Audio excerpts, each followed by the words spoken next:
Was that your plan? Yes, I am going to screen share. Okay, all right.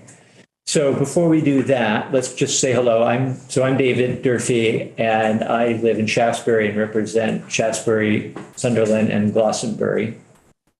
There are a bunch of new people in the committee, so we'll go around and make sure everybody has a chance to say hello.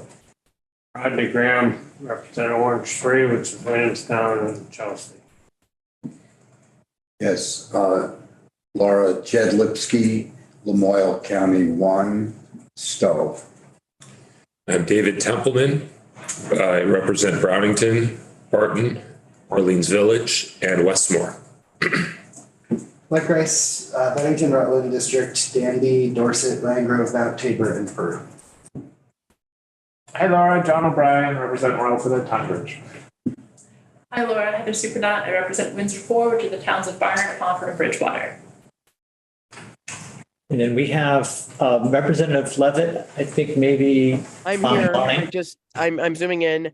I'm Josie Levitt, Grand Isle, Chittenden, which is all of Grand Isle County, and West Milton.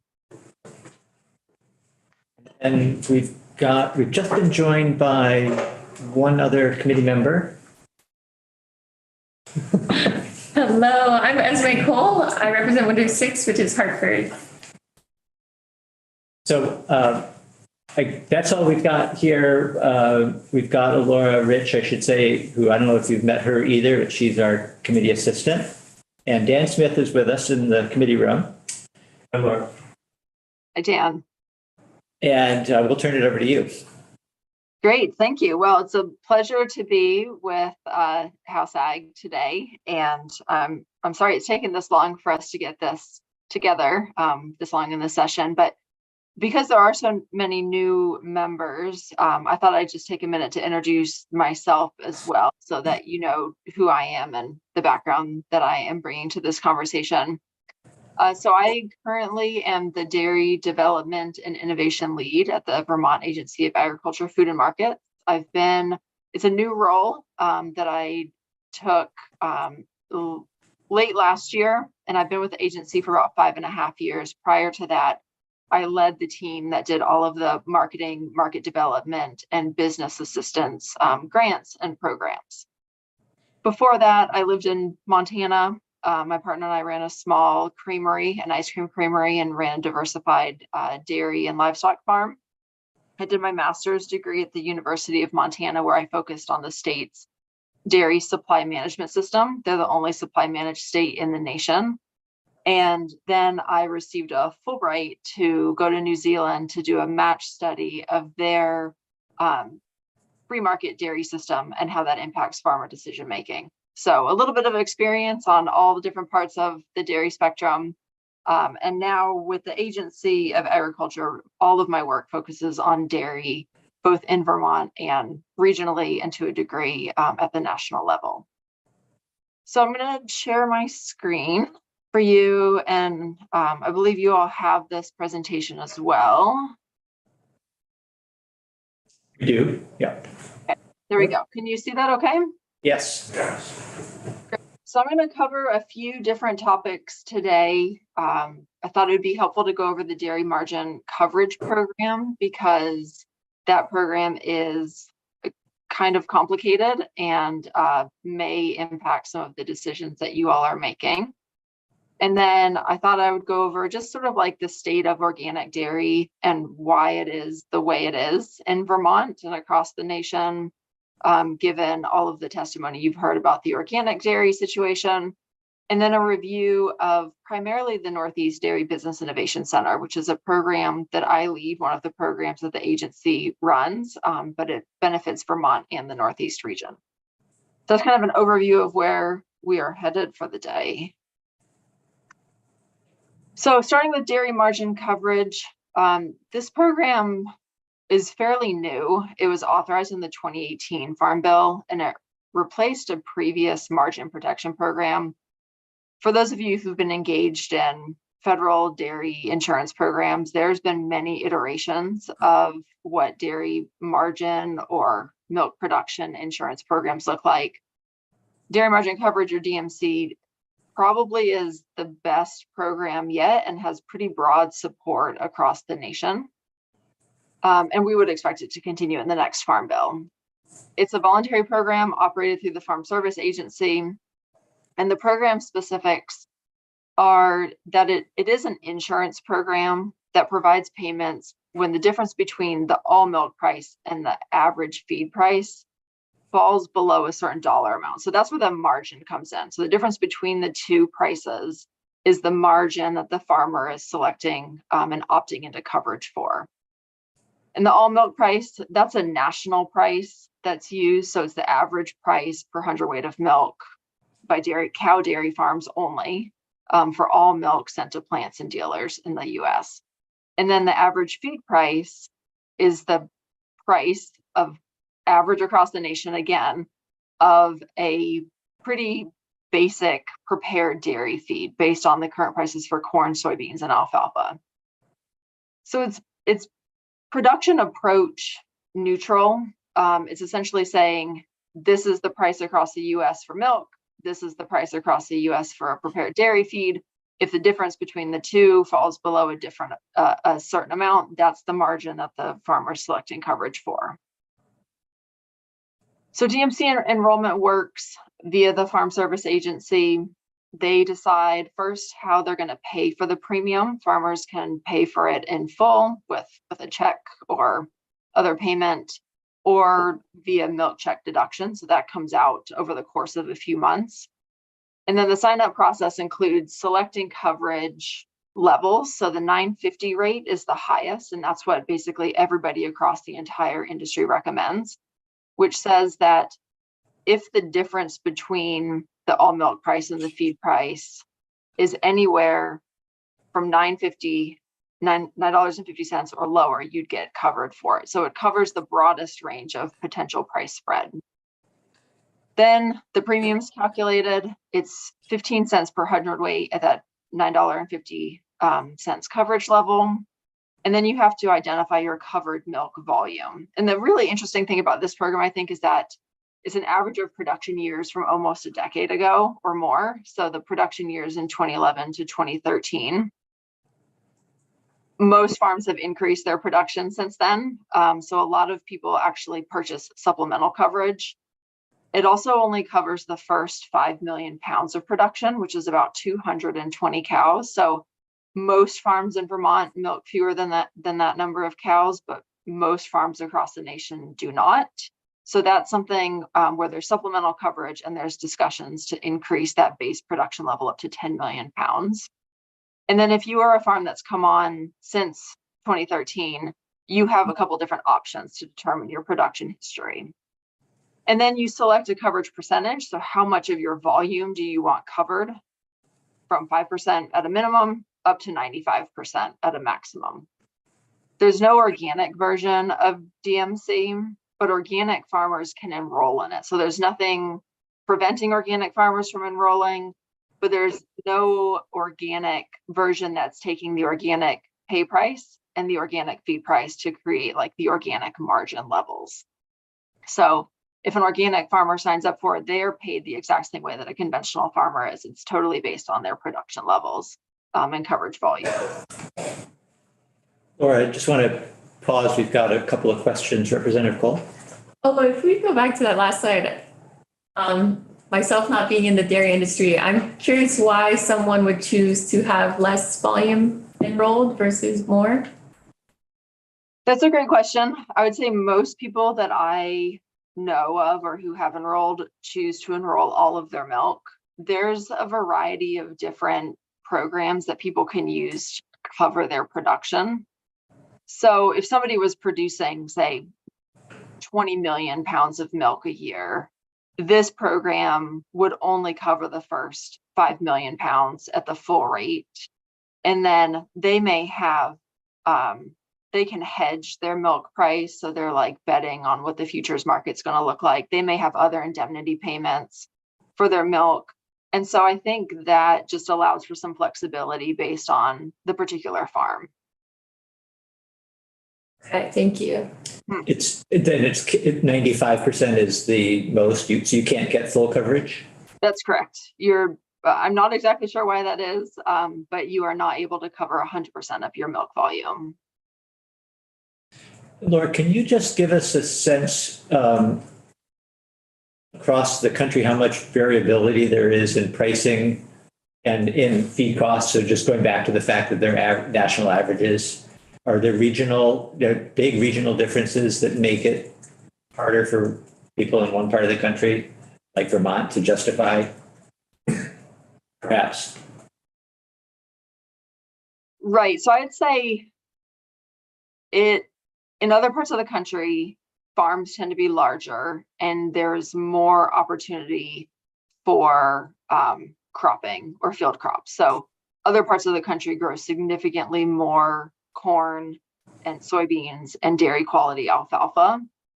And that's important because those feeds have to get here from somewhere else. And sometimes that somewhere else is India or South America. And sometimes that somewhere else is California or Idaho. And if we're bringing feed in from Idaho, as an example, it's going to be more expensive for us than for the Idaho farmers that have direct access to that feed or closer access. So there are regional differences in feed price. I would say the primary impact to the Northeast would be that we just don't produce the amount of feed that the other regions do. As far as milk pricing goes, there's pretty significant differences based on your location. And that's all regarding the federal milk marketing orders, of which Dan Smith is one of a very small handful of people who has incredible knowledge about that. But we are in milk marketing order 1, and the marketing orders are based on distance to population and what percentages of volume is put into different types of dairy products. It's a pretty complicated system. Federal Order 1 is, I'd say, kind of in the middle for pay price. The Southeast Order, because they have a very significant milk deficit, they typically have pay prices that are many dollars higher than what our farmers here receive. But that's all based on federal calculations, and the state doesn't have any control over that. Thank you. That's it for questions for the moment. Oh, wait, one more. Representative O'Brien. Laura, so some of the, say, big, LFO Vermont farms, dairy farms, will they just enroll essentially the amount of cows sort of based on that 5 million cap? Right. So most farms in Vermont that would exceed the cap would enroll up to the 5 million pounds of production at 95% of that volume. And then they have options for supplemental coverage as well. A lot of the farms that are in that large farm operation scale are doing something else for risk management with their milk pricing. So they would do this and they would do something else, such as hedging their milk price through their co-op or through their lender. So they're non-governmental insurance programs for this, risk management insurance programs? Right. So this DMC is a federal program, but then the milk hedging programs tend to be through their milk buyer.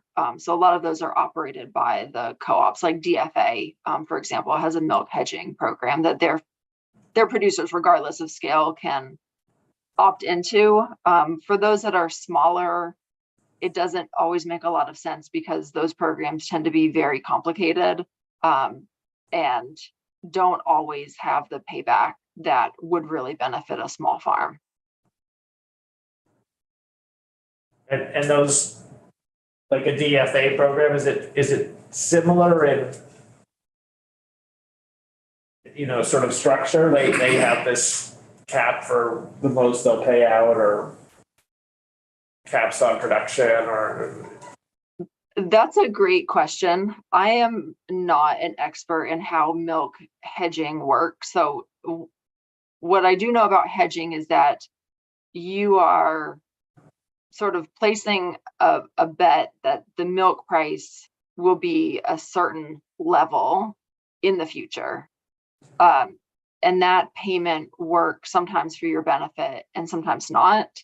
But that's sort of like the extent of how much I know about how those hedging programs work. So it's sort of like an insurance program, but not in the same way where it's not calculated based on the feed and milk price. It's calculated on different things. And I don't know if Dan Smith may know more about that.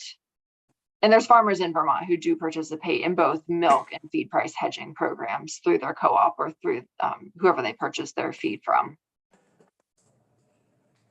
Representative Graham? And Laura, was there a significant increase in enrollment and the level of enrollment last year when the state agreed to reimburse the premiums? I don't have data from before 2022. That's a great question that we can find the answer to. I know that our enrollment tends to be pretty strong, and I would say that it has gone up, but I don't have the exact numbers for how many farms or the percentage of farms that enrolled before the state provided the coverage. I think Okay, I think we're all set with questions for the moment. All right. So the DMC outlook for 2023, based on projections and what we know now, is that the first 9 months of the year are projected to have DMC payments. Already January, February, March have had payments. So that's sort of coming into fruition. And I think it's interesting to look back to 2022. There were only 2 months with payments in 2022. And the reason for that is that feed prices remain quite high. They've gone down since 2022, but they're still higher than previous years. And milk prices have declined from the highs, the all-time record high milk prices we were seeing last year, to the $19 to $21 range. So with the feed prices staying high and the milk price low, it's triggering that margin because the difference between the two is above a certain amount. So the payments, again, are triggered when the margin falls below the coverage level. So I always think in examples. So I thought, sharing an example would be helpful here. So dairy farmer Glenda operates a farm with 50 cows and 1 million pounds of enrolled milk production. 50 cows, very sort of typical farm, those cows would produce about 55 pounds of milk a day, which is just over 1 million pounds of milk a year. Glenda took the advice of her FSA office and purchased coverage for 95% of her milk at the 950 level, which means she paid $1,425 for that coverage. In February in 2023, just as an example, the margin was $6.19. So to do the math, the payment per hundredweight is $9.50. That's the level she was enrolled at, minus $6.19. So you get paid the difference between those two numbers, which is $3.31. Then the DMC program says, okay, you've enrolled 95% of 1 million pounds, which is 950,000 pounds. They divide it evenly across months, even though that's not how cows work. So it's 79,000 pounds a month. You convert the pounds per month to hundredweights. So it's 791 hundredweights. And then you multiply the hundredweights by the payment amount.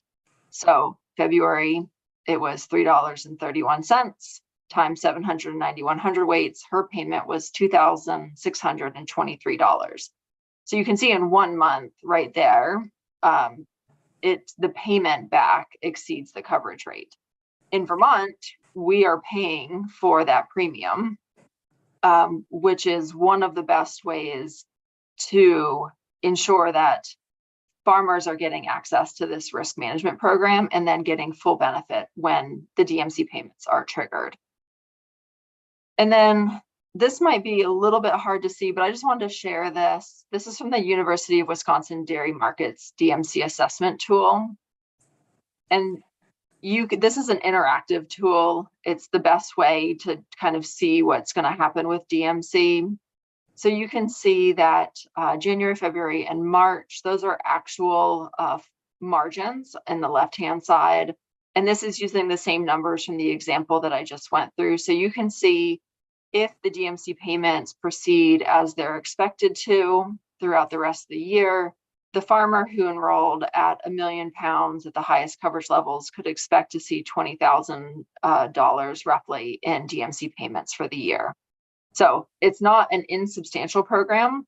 In 2022, the program only paid out 2 months. So, it really does vary based on what's going on in the market, but it is one of the best ways to ensure that you're getting a good price for your milk if the milk price is low and the feed prices are high. Are there any questions? I'm going to shift away from, actually, I've got one more slide on DMC. So this is our program update. How we run it is that the Agency of Agriculture, Food and Markets receives information from FSA regarding premium payment for a farm. We only get that information when the farm has fully paid their premium. So if they don't pay it up front, it takes longer for us to get that information because it can be a milk check deduction.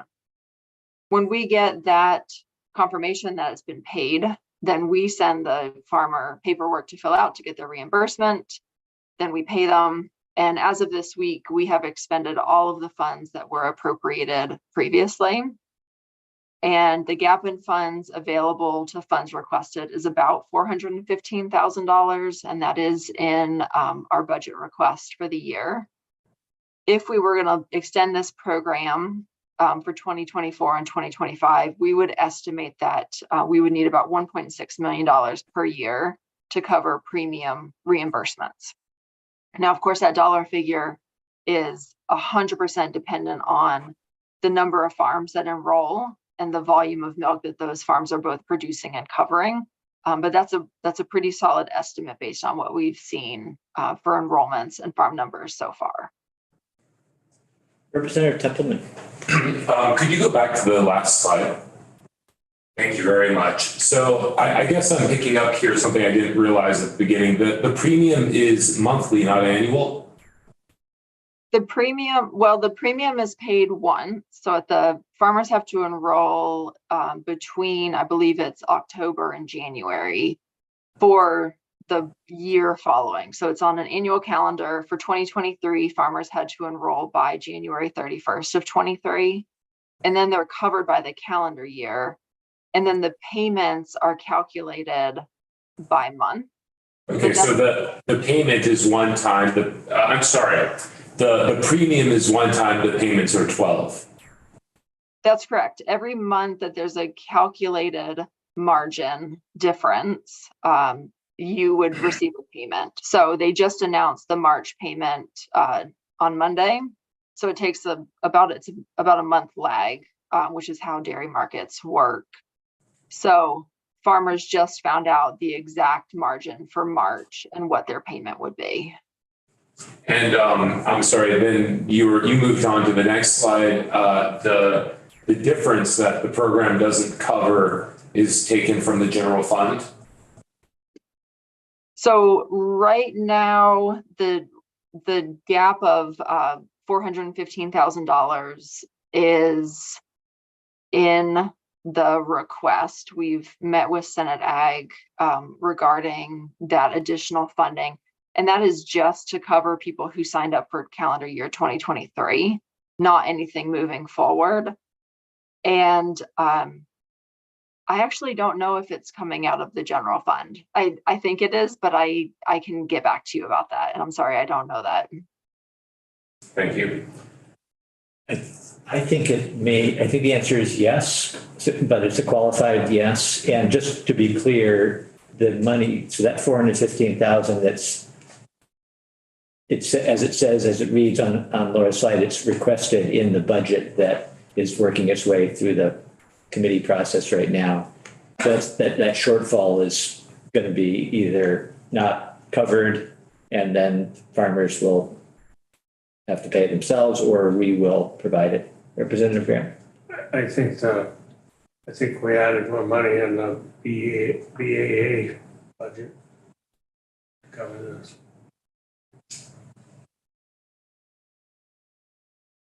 If we did, then this is in addition to that.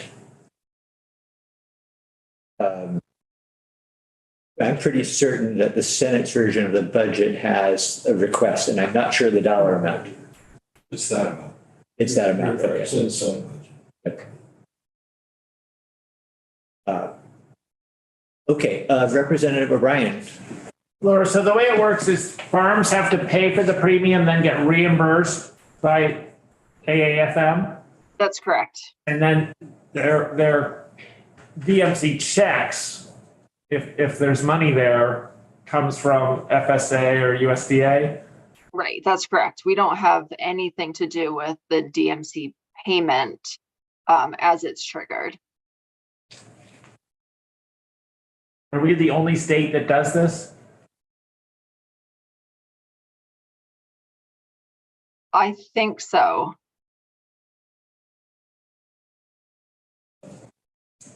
I'm not 100% sure, but I'm fairly confident that at least in the Northeast, we are the only state that's doing this, at least at 100% of the reimbursement rate. So in this gap in funds, the 415,000, that is for farms who have enrolled but have not yet been reimbursed. So we know that there's farms right now who have paid for DMC that we have not or would not be able to pay based on that shortfall. So that's what we were looking for. And I know that our financial folks, and I believe Abby Willard, also have requested, if possible, that funding come through as on passage instead of waiting for the new fiscal year to start, just because we do have farmers that are waiting for the reimbursement. So the timing there is pretty important. There, Templeman, questions? Yeah, actually, so the reimbursement is for the premiums, not for the payments, is what I'm picking up on. So the example you gave before showed approximately $20,000 in payments over the year. The premium is $1,400 and something dollars. Where does the shortfall come from? Where does the extra $19,000 or $18,500 come from that gets paid out? Right. So I'll just go back to that slide real quick. So in this example, the farmer has to pay upfront or through milk check deduction. They have to certify that they're going to have that deduction happen to enroll in coverage. The coverage allows them access to the DMC payments as they're triggered per month. So the DMC payment, it's kind of like enrolling in health insurance, right? So you pay your premium up front for your health plan, and then you get access to the coverage.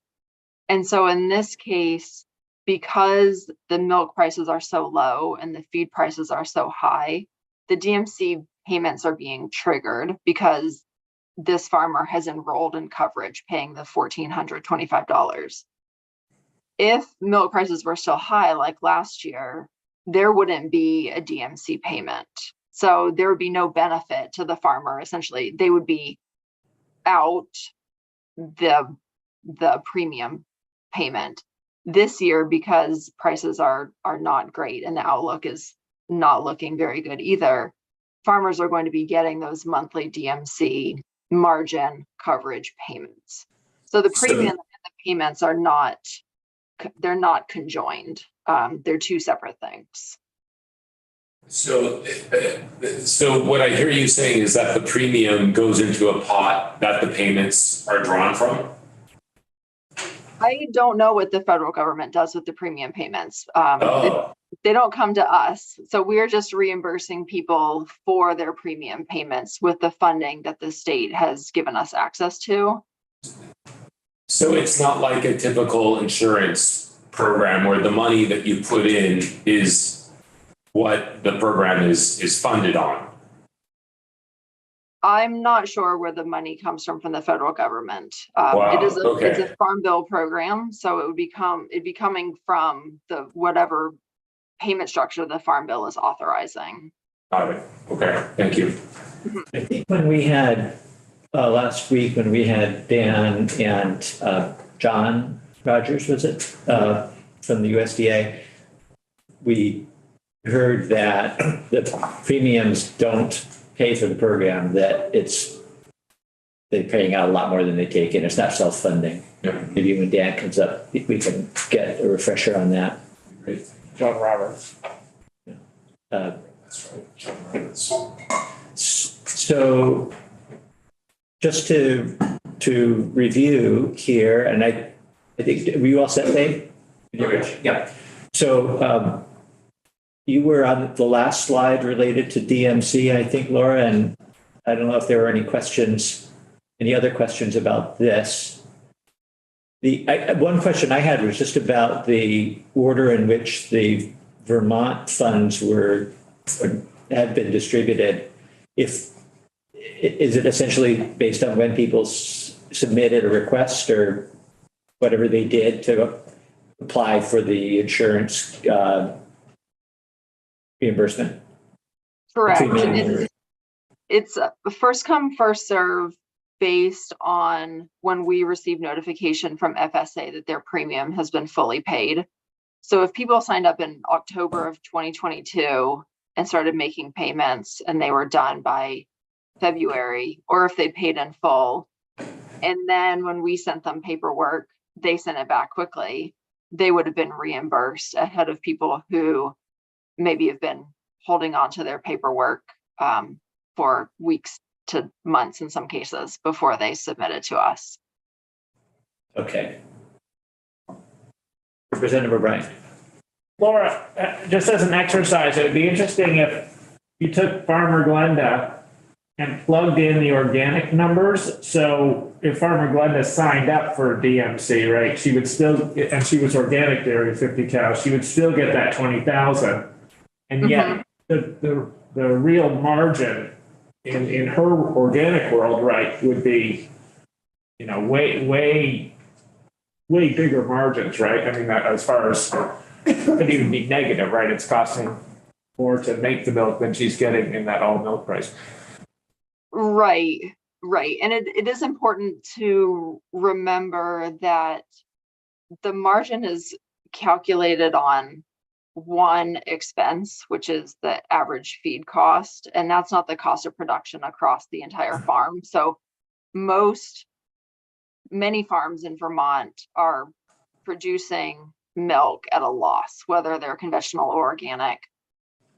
Organic pricing doesn't fluctuate as much because it's set on the essentially like what's more like a private market as opposed to the federal milk market ordering pricing.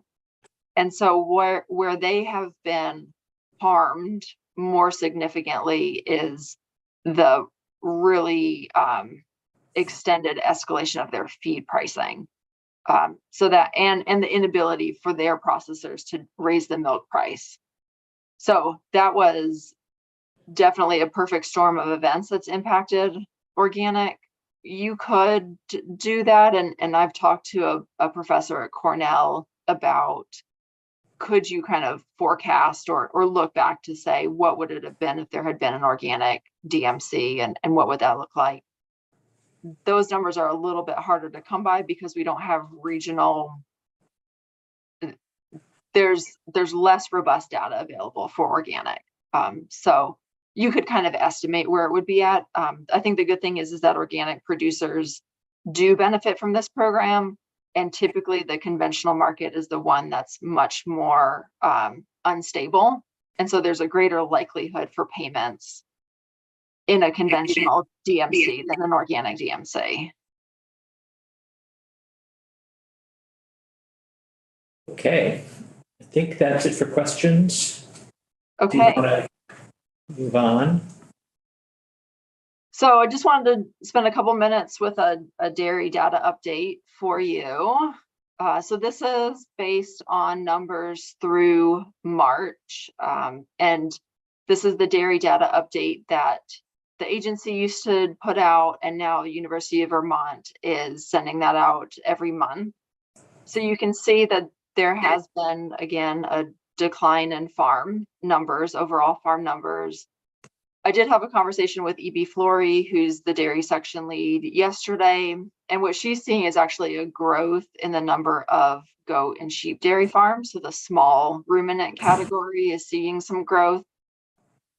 The numbers are impacted. There have been a couple of business structure changes, or a farm that had 2 locations consolidating to 1, that are impacting these numbers. So it's not necessarily that the farms are just 100% going out of business. Sometimes there is a generational transfer or a change in business structure or something else that's causing these numbers to shift.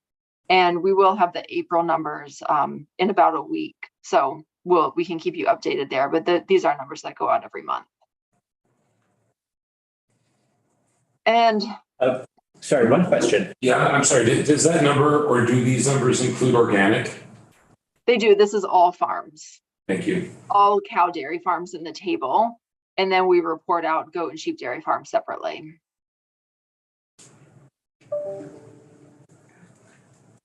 Okay, so now kind of flipping over to organic dairy. I think organic dairy is so important in Vermont. It's helpful and has been helpful for me to put it into the national perspective. So the most recent numbers for comparison are in 2020. And you can see that nationally, 9% of farms are organic, representing 3.5% of count numbers and 2.3% of total milk. So very small percentages on the national scale. But the top 5 organic milk producing states, California, Texas, Wisconsin, New York, and Idaho, which also happen to be the largest conventional milk producing states, you can see just how much milk they are producing. In comparison, in Vermont in 2020, almost a quarter of our farms are organic. That number is consistent to today's numbers. Our average herd size is 77. And based on cost of production studies from NOFA Vermont, most of these farms are making about 1.2 million pounds of milk per farm per year. So that puts us at an estimated total annual organic milk production at 222 million pounds, which is about a quarter of what California produces. So you can see that there are some real volume issues coming from other states where the farms themselves are actually significantly larger than Vermont farms.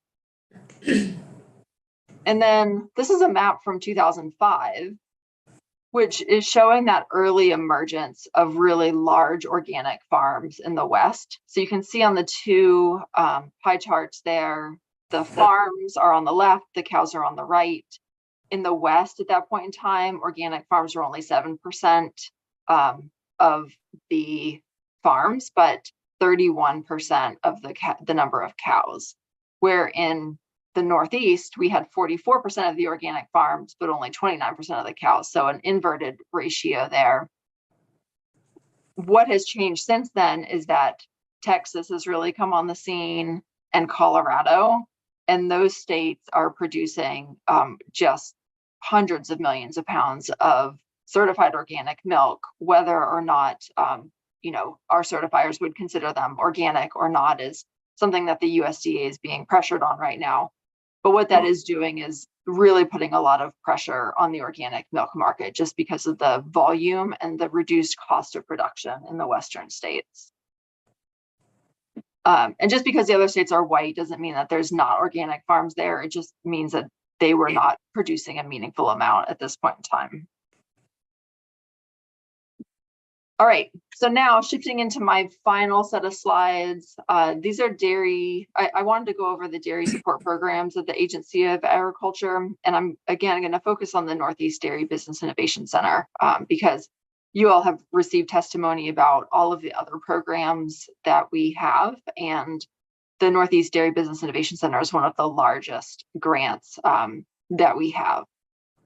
So dairy farmers can apply for Working Lands Enterprise Initiative funds. The Milk Commission supports and provides guidance around milk pricing and production. And we just recently submitted Farm Bill feedback for our congressional delegation about the impacts of Farm Bill decisions on Vermont's dairy supply chain.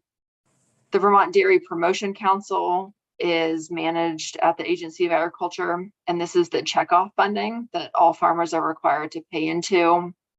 The agency works to manage those dollars and has a budget that we split with New England Dairy, which is our regional checkoff program, to support dairy promotion efforts. Then there's the Northeast Dairy Business Innovation Center, and then water quality grants, which come through a combination of federal and state sources.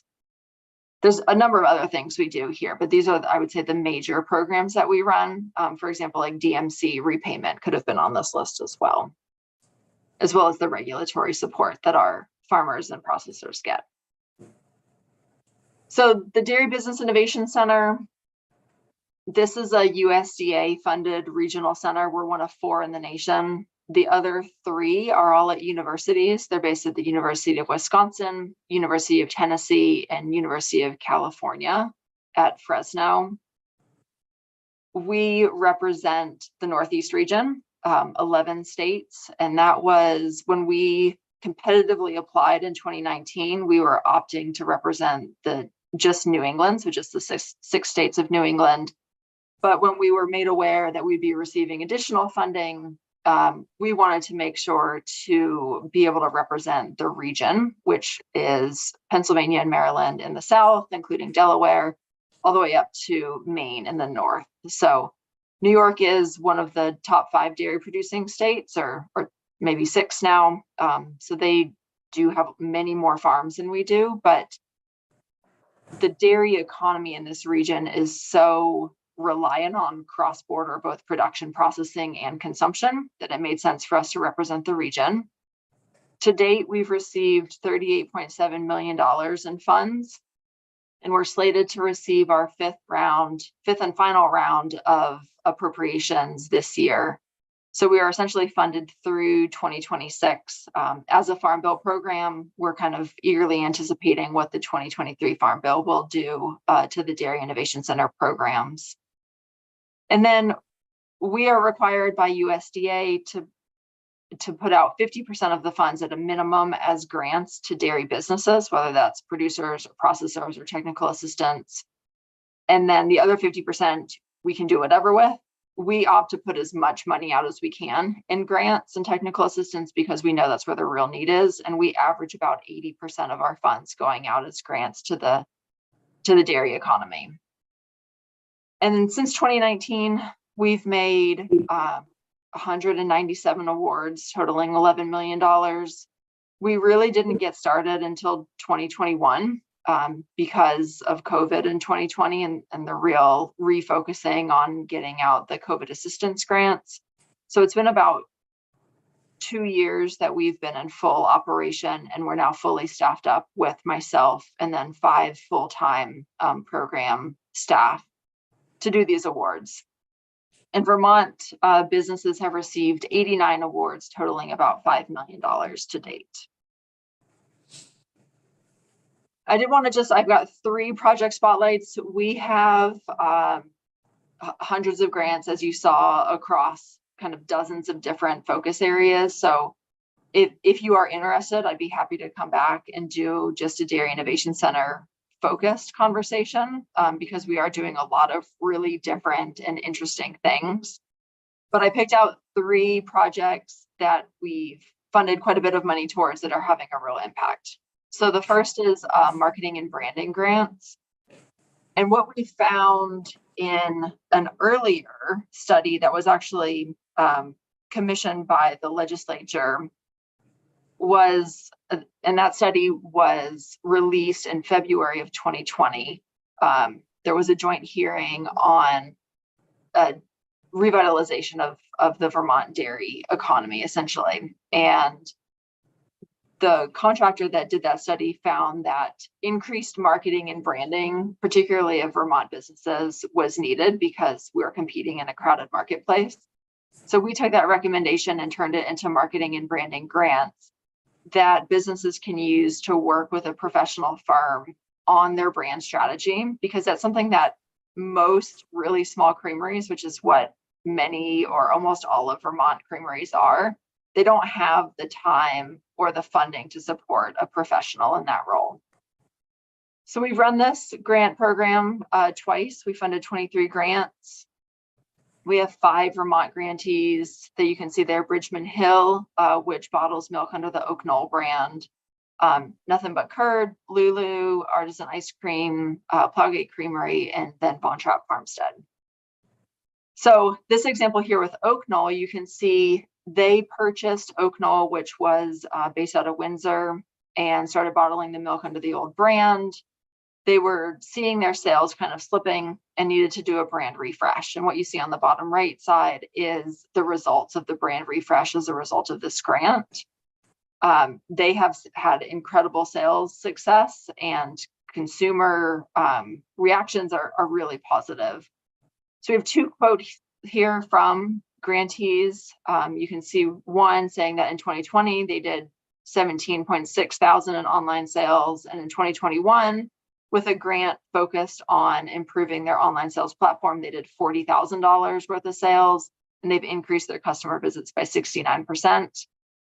The second grantee said that they'd seen $50,000 more in sales since the rebrand, and demand up 40%. I will just put a plug in for Lulu. We funded Laura Mack with a marketing and branding grant to redo her ice cream branding. And then she also received a goat and sheep supply chain grant to develop a goat milk gelato. And she was just selected out of a pool of 53 as one of the 10 winners of a Cornell-based dairy products competition that we are also funding.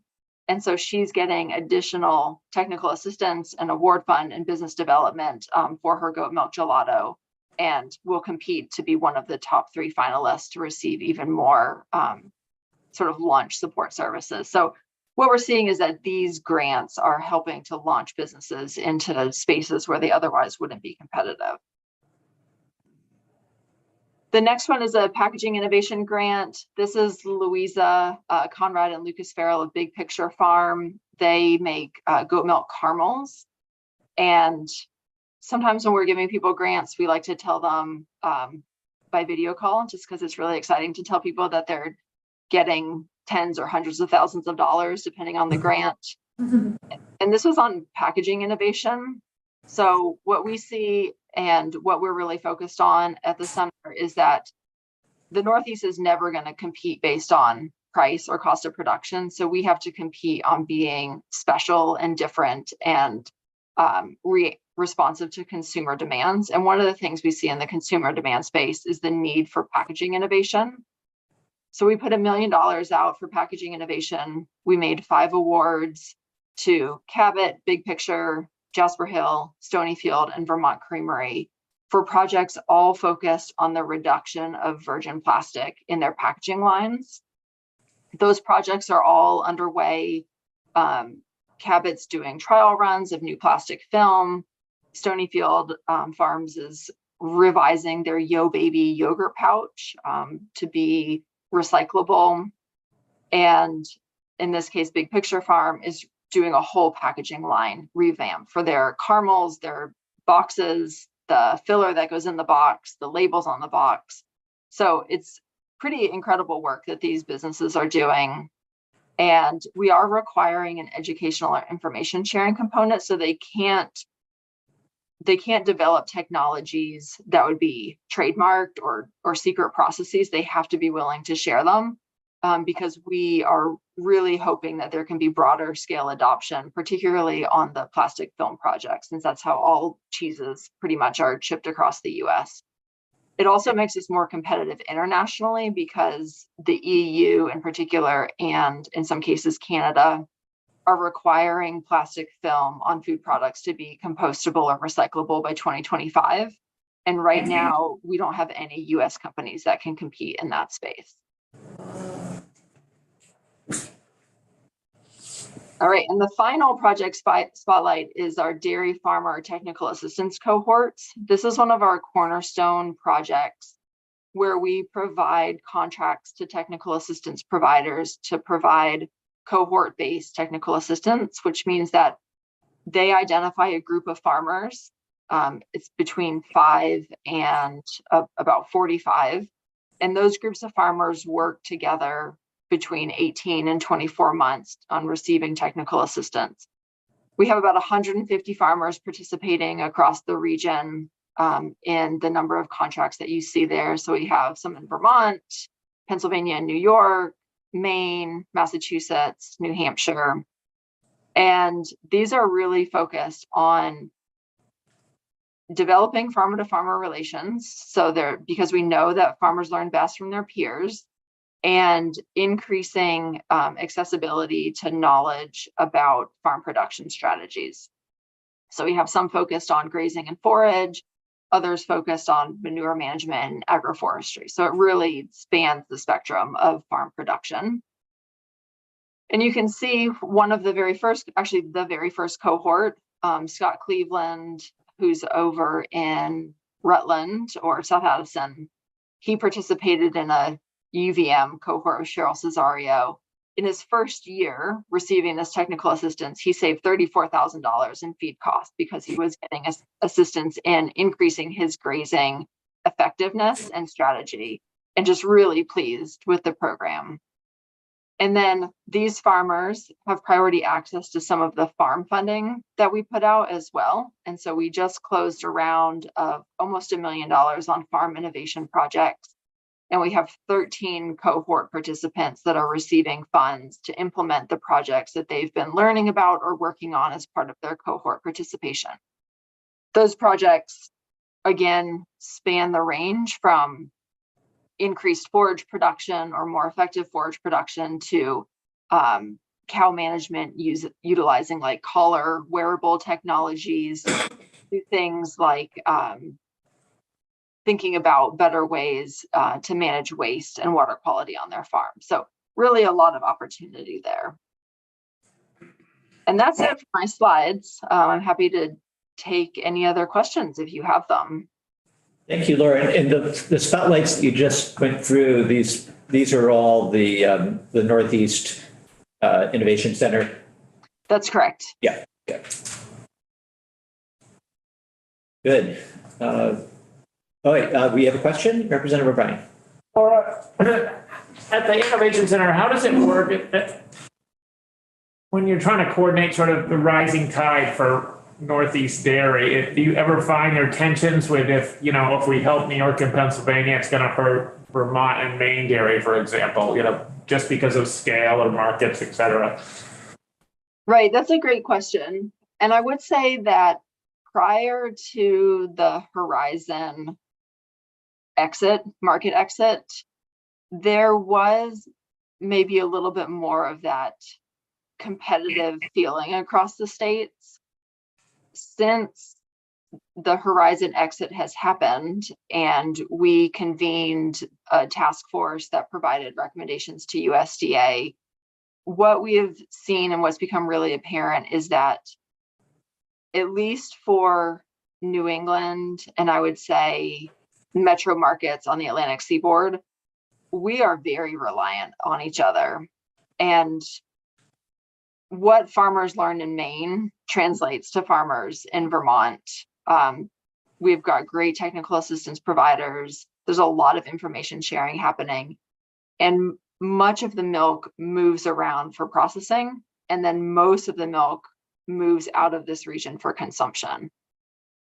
So I think when we're making grant decisions, we do take into account geographic diversity, scale diversity, and species and production practice diversity, so that we're not just funding, say, farms that have better access to technical assistance or farms of a particular scale. And one of the things that we are doing, so right now we have $12 million available for processing expansion. And that was what happened as a result of the Horizon exit, was that it became very obvious that processing infrastructure in this region is very, very fragile. Most plants are at capacity, or they don't have enough staff to be at capacity. The plants are older, they're aging, there's not a lot of investment happening in them. And new plants are being built in other parts of, either like the Midwestern states or Western New York or in the Rocky Mountain West.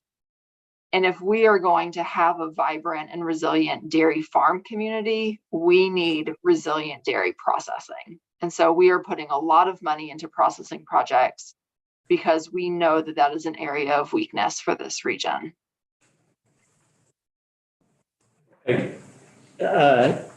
Have Representative Templeman ask the last question, Laura, and then I'm going to suggest that we take you up on your offer to come back. I don't know if it'll be this spring or when we're back in January, but sure thing.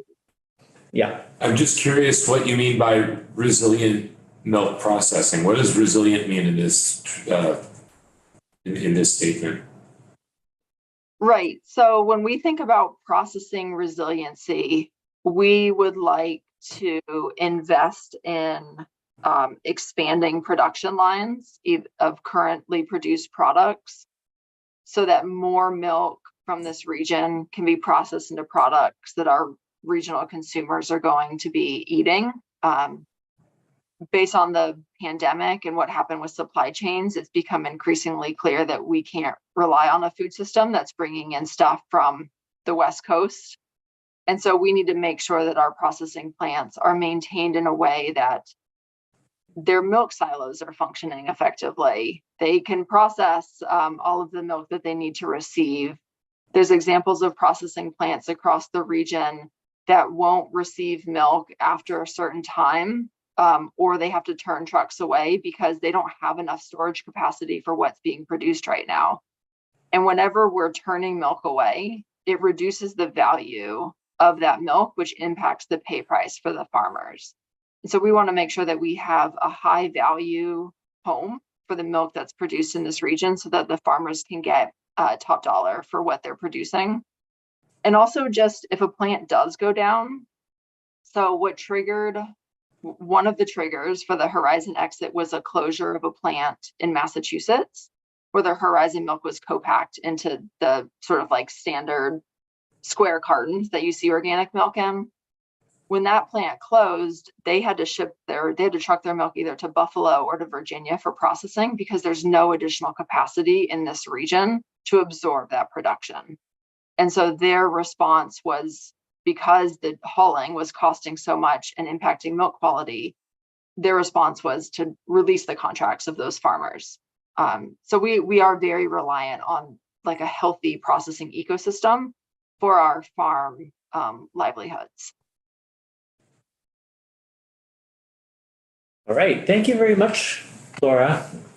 Thank you. It's been a Appreciate pleasure it. to be here today, and happy to come back either this session or probably next year. Okay, sounds good. All right. Thank you. Thank you. Thanks, Laura. So I think there were a couple questions that I heard Dan Smith maybe had some thoughts on. I don't know, Dan, do you want to join us before we transition to our second topic? I was going to put my agritech hat on, but I'll put my task force hat on. Yeah, happy to. Yeah. I should introduce myself for the record. Please do. My name's Dan Smith. I'm an attorney in Montpelier. Was a legislative counselor back when there were kerosene lanterns in the building, and have since that time worked on milk price regulation issues around the country, including setting up and operating the Northeast Dairy Compact for a period of 5 years when I was actually a regulator of the Northeast fluid milk business, when it was a pretty intact fluid milk business of about 6 billion pounds of milk. was the Boston market, and the Boston market's now been aggregated into the Boston, New York, and Pennsylvania market, and is now 27 odd billion pounds of milk. So it's a much different market than it was 30 years ago.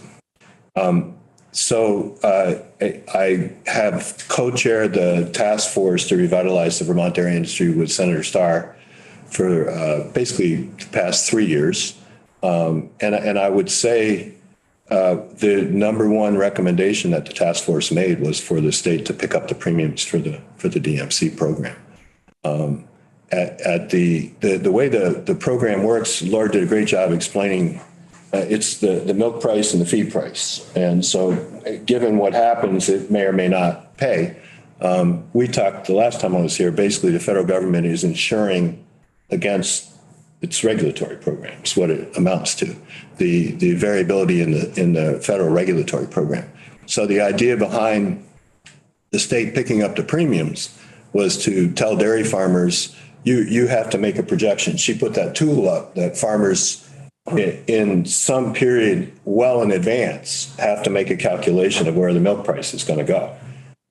And when we were proposing the idea, it was before Ukraine had even shown up on anybody's radar screen.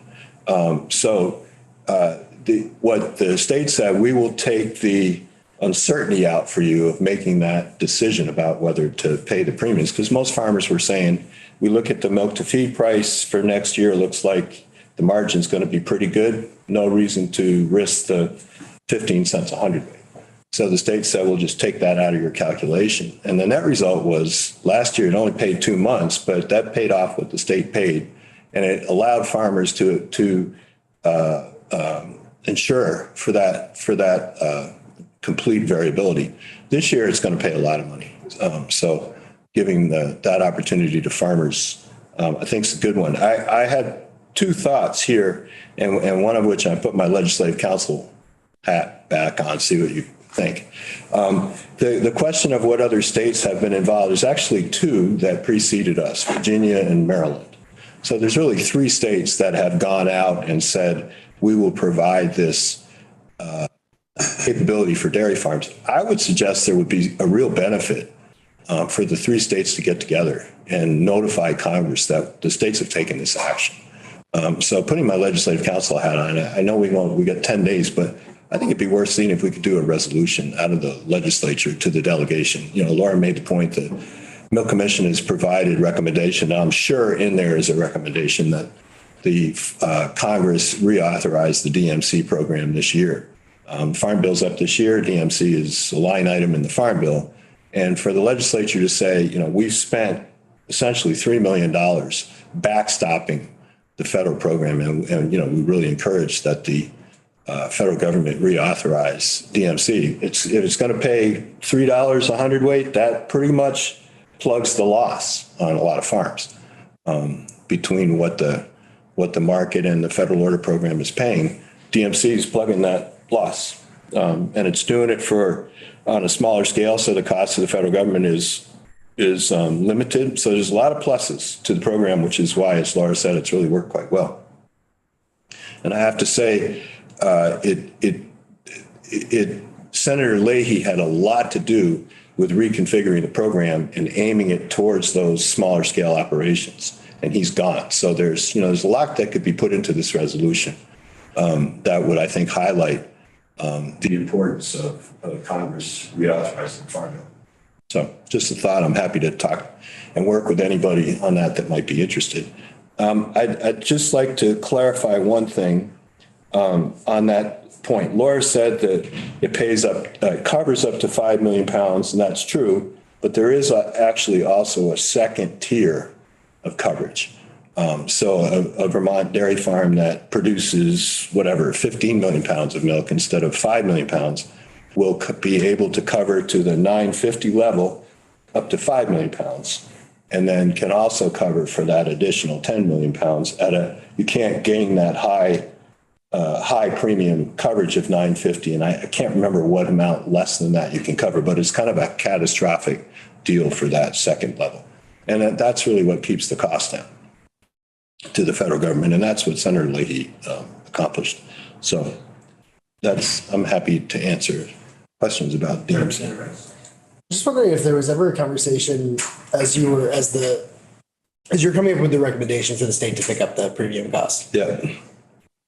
where there would be a mechanism for the state to pick up the premium cost in years that it didn't pay out, but not in years where, Yeah. it was going to pay $20,000. Yeah. Yeah. I think the problem is forecasting. Yeah. And you really, with milk pricing, it's too variable to be able to make that calculation.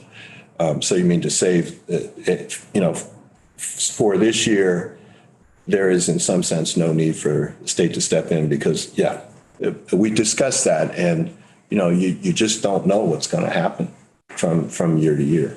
So the idea is to take the variability out and the state to incur that cost. Yeah, but we already find ourselves in a position where it's short $415,000, right? And so that it could help that if there was an appropriation made and then in a year the state didn't have to pay it out and it was carried over in the fund. Yeah, I guess there'd be no reason in it. So you were asking the difference between the premium and the payment. So at 15 cents a hundredweight against $3.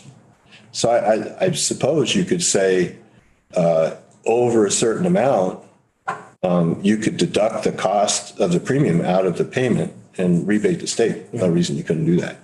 I'm not sure you could do it in the front, but you could take it out of the backside. And if you told farmers that was part of the deal, if you're going to get over $2 a hundredweight, the state's going to take back, whatever it is, 2.5 cents a hundredweight for that month. I could see doing that. I want to make one other point, which I wrote down and forgot, which is the issue of organic. Laura put up the slides about the volume of organic production in the country is a relatively small volume against the total.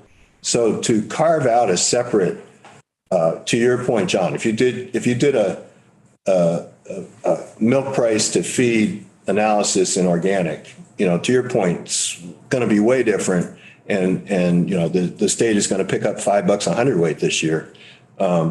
There's no reason that I can see that you couldn't, other than, everybody should get the same. And there's a lot of resistance to doing something different for one segment. And if you do one segment, then how are you going to, once you open the door, what happens? Fair concern. But with that aside, given that it's not that much milk, and I know there has been some discussion, but, I don't see any reason, again, for the Vermont legislature, given, as Laura said, the position of organic being so significant in the state, to encourage Congress to look at doing a carve-out DMC program for organic. And it wouldn't be that complicated to sketch out what that looks like or to figure out the cost. So I would just add that as another and final thought. Well, earlier in the session, we had the delegation in here. We did push that issue. And they told us it was being worked on. Wouldn't work? No, it was being worked on. Oh, being worked on, yeah. So I'm in wear another hat and I'm involved in the Farm Bill discussions. So I haven't seen it. I've raised it at every meeting I've been to. I haven't heard, people that is similar to here, the buzz in the hallways, not hearing buzz. But it's good to know, this is buzz. So I will, I'll check. I will check in and see. The time that we've got left before we have to be on the floor now, and with the time we might need to get up and stretch, I think we should probably stop here. Okay. Dan, thank you